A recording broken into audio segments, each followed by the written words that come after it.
5 gün boyunca hər səhər yuxudan durub evdən çıxaraq eyni məsafəni 12 kilometri fərqli nəqliyyat vasitələri ilə qət etdim. Marşrut, skuter, metro, velosiped, motosikl. Sual isə sadə idi. Hansı nəqliyyat həm vaxtıma, həm də cibimə daha sərfəli idi? Hər gün yeni təcrübə, fərqli stres, fərqli rahatlıq, kimsə ucuz idi amma vaxtımı aldı, kimsə sürətli idi amma cibimi yandırdı. İndi isə gəlin nəticələrə baxaq. Marşrut ucuzdur, cəmi 50 qəpik, amma vaxtımı aldı. Düz 1 saat 42 dəqiqəyə çatdım. Daxildə isə sıxlıq, stres, sürücü sərnişin davaları səhər-səhər adamın əsəbini pozur. Skuter 35 dəqiqəyə çatdım, azaddır, tıxaca düşmürsən, amma qiyməti 2 manat 70 qəpik yazdı. Üstəlik yollar skuter üçün nəzərdə tutulmayıb. 24 sürət limiti yol keçərkən təhlükə yarada bilir. Metro 50 qəpik metroya getmək üçün marşruta verdim. 50 qəpik metro.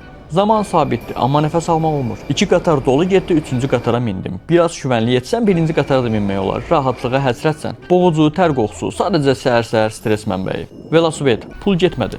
Sıfır xərc, amma yoxuşlar can aldı. 30 dəqiqəyə çatdım, əvəzində qollarım yandı, tər içində qaldım və ən pisi qaydanda son yoxuşa təslim oldum, velosipedi taksiyə qoyub evə gəldim. Motosiklet 22 dəqiqəyə ən sürətlisi.